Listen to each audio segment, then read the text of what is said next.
when the next major move is going to occur. Now, what I do with that is I also implement Euler's number in a very complicated way, because, by the way, Euler's number was discovered. I discovered it in one of the early books, one of the early Hebrew books, the Book of Creation, and it's right there. It was very simple to be decoded, and also phi. What I'll do is I'll make a determination as to patterns, how the patterns are going from But throughout does time. that require more than the 2 points you just picked? Yes, yeah, that requires, like phi, for instance, while pi is determining the future date, phi is determining what range is going to be, may well be implemented at that time. Okay, so you'll watch the levels. You know, is it 1.618 or is it 618 or 0.382 or some function of Well, certainly, you know, this type of things can be very deep. We probably don't have time in this hour Right. to drill into it, but it's very interesting, and I certainly would, if I can, watch your master pattern. Sure. But these things, as you say, you applied to your stock market yourself. Right. How was your track record? Very good. Very good. I tell you, It can't be 100%. No. You won't be here. No, If you're 100%, I would have Warren Buffett here. Where else would I be? No, because as I said earlier, I have 95%, and people look at my shows. They can go back because I have a library of the shows and see the predictions and see how right or how wrong I am. But insofar as calling when things are going to happen, as I said, it was 95%. I've made some calls 2 years ago in September when the market dropped 600 points in one day. I made that call 3 months before time. Really? And And can you analyze your logical thinking leading to that prediction? No. Logic has nothing to do with it. Oh, so No. how That would assume that we're in control of our minds. right. So let's say forget about logic. So whatever things that lead to that conclusion 3 months ago before that happened. The same principles, utilizing the mathematics as I've indicated. The pi and the phi parameters to determine using past performance to predict how energy is going to occur in the future. I see. That's exactly how I did it. Very interesting. Yes. Okay. Yeah. Good. Well, maybe sometime, I'd love to. If you have a library of these things, I'll borrow a couple of Sure. DVDs and look at it. Yeah. It's very interesting. And your second show is called Achievement Forum, Yes. and that's a more philosophical thing. Well, actually, it is, but we call it the Achievement Sciences on the Achievement Forum. And the reason we call it the Achievement Sciences is because all of this mathematics was gleaned from this concept of what I call natural intelligence. And what I had actually discovered was that we have actually 13 innate intelligences, one of which is IQ, another of which is emotional intelligence. But there are 11 more. And these intelligences are what makes us successful at the things that we do, even the most simplest of things on a daily basis. And you've often, I'm sure that you, in your varied career events, have met people who can't speak English, and they've come to this country and they've made millions. They've done well. They're not using their IQ, so to speak. They're using something else that enables them to capitalize and reach their potential. And what we're identified are these 13 intelligences, how they work and how they work together, and how you, as an individual, or a company even, Right, right. apply them, right? So that, and that's what I discuss. I discuss the intelligences, how they work, how they work together, the mistake that people make by not enabling themselves, by preventing themselves from achieving on a much higher level, because they try to control, they want power, they want influence, they want notoriety, whatever. And these are the values that kill people's potential, kill their ability to achieve on a much higher level. Right. So, and that's what we talk about on the show. I see. Is that sort of like a motivational show? Are you trying to motivate people? I'm trying to educate people. I'm trying to educate people to understand that they have a great deal more potential than they believe, and to motivate people to do things that they never thought that they can do, and to show them how they can do that, Right. and what to expect from living a life of that pursuit. So these two shows you have, say, on the public access in Yonkers. Are Yes. you airing any other places? Well, the master pattern I do on YouTube. You can go to YouTube on the master pattern, and just put in the master pattern, Right. and Dr. Bob Flower, and it'll come up. You'll see our Oh, latest. that's good. You'll That's see, good. yeah. You'll see. So any- every show you put on YouTube by Yes. what? Chopping into 10 Yes. minute segments? yeah, 10, 15, 20 minutes depends. Very good. Very good. And we have some sponsors. You'll see the sponsors on there. But yeah, and we've got people from all over the world that respond and have. That's have an interesting. No interest. wonder when your daughter was on our show and she said, "You got to talk to my father. There's a lot of things that you'd be interested in." I said, "Sure, I would." Yeah. And suddenly you have aroused my interest, and I will try to follow up on the YouTube and Yeah. understand, this prediction power. Now, I mean, these kind of things. It's certainly not so unique that many people do that, and many so-called gurus use this kind of things to make that kind of prediction. I mean, if you go to India, go to China, you go to Egypt, how rigorous are they related to so-called mathematic formula or some kind of a pattern? Okay, whether it's geometry or not, it's difficult to say because I haven't seen and I haven't really studied a complete theory that's sort of I generally people treat this half as religion, it's sort of because they tend to build based on many old books and Bible and other things, religious matters. So that's how people think, well, this is like you believe in God. God is in control, therefore a lot of things happen is controlled by God. The other part that correlates with whatever natural things that, whether it's a number, whether it's a pattern, whether something, again, because the world is so complex, that it's bound to have something that coincidentally happen that can lead to some kind of correlation.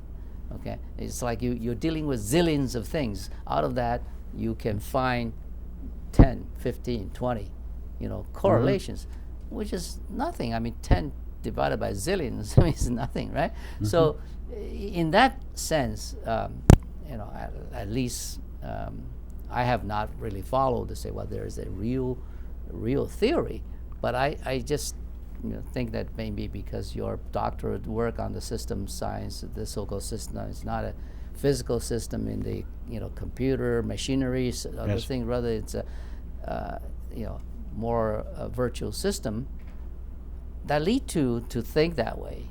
Yeah, well, yeah, it's really very simple. As a physicist, you'll love this. You see, what I do is I take those zillions of things and I divide them into 13 categories. And every one of those zillions of things fall within those 13 categories, which are the 13 intelligences. And I have yet to meet a person, I'm doing this 33 years, I've yet to meet a person that could give me an example of something that does not fall within the 13. So to me, I don't care how extensive, how broad the information is. What I'm looking for is what category does it fit in, right? As an example, laws. Now, how many laws are there in this world? A million, maybe? Yeah, I don't more. know. Maybe 2 million? Yeah. All right. I'm not interested in those 2 million laws. What I'm interested in is in categorizing them under the category of law. So now I look at them as law in comparison to the other 12 categories. And I get a completely different picture than one who's weighing their way through all this myriad of stuff that they couldn't possibly understand in 1,000 years. Okay? So by doing that, things become a lot more comprehensible and manageable, because you're able to resolve conflict by virtue of putting items, events, situations into these categories. Okay, so are they general? Yes, they're general. They're not. They can be specific at different times, but no, they're general. But they're good enough to make your life a lot easier and a lot more capable of achieving. So This is interesting. Well, let's take something that nowadays are very dear to our heart and we're concerned about is, the world's so-called terrorist activities. Okay, the terrorist activities is devastating to the world. We can dial the time back, say 9/11, 2001. What would you describe that particular terrorist act in terms of this natural intelligence? well, it would depend on your perspective. Are you looking at it as a afflictor? Are you looking at it as Bin Laden, or are you looking at it as one of okay. us as Good, Americans? Good. Let's. Bin Laden certainly it's originated. We should take that and take his perspective. Right. The other perspectives, New York City. Right. I mean, it occurred in New York, in real estate, in fact. Yes. Right. So Yes. let's take this too. How would you sort of prescribe in terms of this natural intelligence from Bin Laden point of view? The guy certainly has certain natural intelligence. You might call that he achieved because he able to, make this disaster happen. Right. Yes. So Yes. use your way of interpreting. Yes. Interpreting that is a lot like interpreting the Holocaust. It was something horrible that happened, and it has ended up being a beacon for the development of Jewish culture, as well as human rights throughout the world. It's the same way with events of that sort. There's a message there. Nobody likes to think of something as evil as that and as horrendous as that as having a good part to it. But unfortunately, the world is not perfect. The world is imperfect, and there are a lot of concepts that govern society that I believe are totally inaccurate. And one is that looking for this utopia, this perfect society. When things like that happen, I'm looking at what the negative side has to show me. When bad things happen to me, and I've had a lot of bad things happen in my life in all realms, I don't look at it as a bad break or something that is somebody else's fault. I strictly put the responsibility and the onus on me. What is it that I didn't see? What is it that I missed? Now, with 9/11, there were a number of areas that our government screwed up on. We knew about this. We were warned about this. In fact, it happened 8 years earlier, the attempt, and we did nothing about it. So there is something that 300 million people should be very concerned about the nature of our government and the way the government is overseeing things like this. And I'm not talking about Homeland Security, because I don't think that that's cutting it. I'm talking about people who are professional, who take pride in their work, who are dedicated to looking at these possibilities. Don't forget, potential is not always something positive. There's negatives to potential as well. So in natural intelligence, it's a matter of understanding what the lesson is, understanding how it could have been prevented, and understanding how to make it so that it will never happen again. Now, given a period, is it going to correct things in your lifetime or my lifetime? Probably not. But if it's a path that we pursue as a culture, within time, maybe it's 100 years, it does lead to a much stronger and a much better society, because we're working on things to develop that potential, utilizing the negative as well as the positive. So basically, that's the way I look at it. So from 9/11, for example, if you link that to Bin Laden, can you characterize Bin Laden, whatever that he is trying to achieve, which I'm sure he considered this as achievement? Yes. What intelligence that he's been applying and has been successful in achieving this? Well, I don't think he was. Well, he was successful in applying his belief, but I don't think that by any stretch of the imagination he could say that act brought about a greater level of life for the planet. Maybe for him and his culture, but certainly not for a world culture. I mean, you don't go around doing things like that. So he interpreted, and many others interpreted, as being a positive event. Yeah. But it's certainly. No, I'm much more interested, not whether it's positive or negative, more interested in the characterization of a person's behavior through this theory of your saying natural intelligence. Yes. Because if that is prescribable, then this can be a method to be applied for what you say, like government doing things, predicting in the future and so on. Yeah, it can be applied. See, with events like that, it's a matter of concepts. What is your concept? His concept was that the West is decadent, and that his religious beliefs were paramount. And once you have somebody coming from that belief system, I mean, your focus and your belief are the most important things in your life, because that will dictate everything that's going to happen in your life.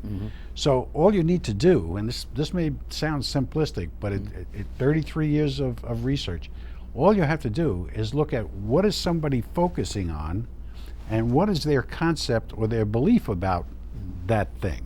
And you will know conclusively what the expression is, what the event that's going to follow is. Yeah. Well, wouldn't you say, let's say we all know that, yes, this is a rooted in deep, religious belief that caused these things happen and so on. Now, all over the world, that governments have to deal with this terrorism and so-called Islamic threat. How would government each sort of, taking measures either to prevent or circumvent these type of things? How do we deal with the fundamental belief part? I mean, sometimes people say, well, you got to destroy them. I mean, eye for eye, tooth for tooth. Some will say, well, let's, be tolerant and therefore, welcome them in. And some countries now will already be overwhelmed by, Muslim population and so on and so forth. So still, there's no answer. Well, there's no answer because people from all over the world are searching as to how to reach their potential. This is a basic, innate drive that we all have. And if this doesn't work, then they're going to try that. If that doesn't work, then they're going to try this. And they get to the point where they become so frustrated, perhaps for a number of reasons, perhaps out of ignorance, or perhaps out of religious conviction, what have you, that they will try desperate things like that. So the answer to me is to somehow incorporate, and I got to be careful about the way I put this, somehow incorporate these people into an understanding, into a culture of understanding, because it's not there. The problem with we all know the problem with religion. The ultimate answer is you got to believe, but you can't believe in something that's not working or that's not effective.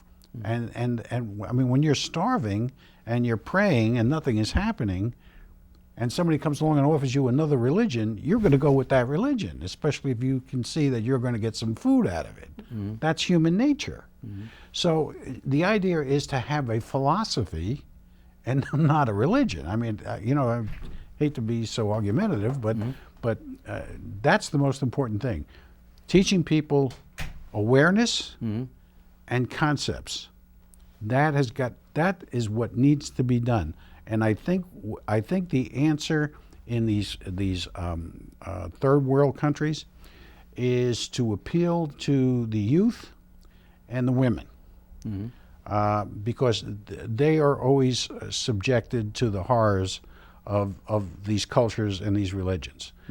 And however, there is a great strength in that part of the culture, the women and the children, that can turn things around. I believe that. I've seen that. And I've traveled to these areas. So I think that what needs to be done is more emphasis towards those people in more understanding of life. But in this case, when a Islamic religion that sort of a control of women and children is part of the religion. In fact, it's so fundamental, unbelievable. Unbelievable from other culture, other philosophy point of view. For example, women must do certain things, behave certain ways under certain control. And children must be, under control. I mean, the fact that sometimes horrible things that a girl less than 10-year-old must be married off to, another man, maybe 30, 40 years old, so on. All these are part of their religion. So if you take the one fundamental rules, everybody should respect somebody else's religion, then you more or less have to be hands off. And as hands off, the consequences seem to be clear to people. So I really don't know whether there's any way that we could really deal with this whole, obviously a terrorist threat. Well, I think the fact that if you take the oppressed people, which are the women and the children, and you show them a better way, I think they'll take care of the men. Well, you would believe so, but it seems to me the matter of fact now is that the Islamic conversion of other philosophy, other cultural people into their belief is working far more efficient than we are converting the other way. I mean, that's why we have this Boston incident, we have the other incidents. Sometimes you wonder, why are these people to think this way, behave this way? Because they were converted. Yes, well, of course, but their belief system is such that they don't understand. It's you know what the question relates to me is why am I poor? Okay, and so many times I try to help people that have no wealth at all. I don't know about that because some of this conversion are people from a very wealthy to families. Their parents are, totally, surprised. Why we have such a nice environment, everything you turn into, a different belief. Well, those people that are how can I put it? The offenders don't have the knowledge and understanding that their family does. Obviously, Yeah. They think that they're entitled. They think that it should come easy, and they think that they shouldn't have to Yeah, work. I think I agree with you that this is something very deep, and Yeah. you're really dying to learn a little more about your natural intelligence thinking and whatever. If you can allude, Sure. Well, I brought you a book. I book, hope and you- thank you for this book and Yes. A Revolution in Understanding. I'll start with this, and we'll invite you back. Well, thank you. We'll talk this a little more, and I think this is very fundamental, and I think we are in trouble in the sense of dealing with that. Yes. So. Thank you for coming to our show. My And pleasure. let me Thank you close for off having me. to our audience. Well, 1 hour passed very fast, and you have been just hearing that Dr. Robert Flower talking about his life, and particularly two interesting shows. One called Master Pattern, one is Achievement Forum. We will invite him back again, and stay tuned. And we'll have interviews throughout the summer. Thank you for watching.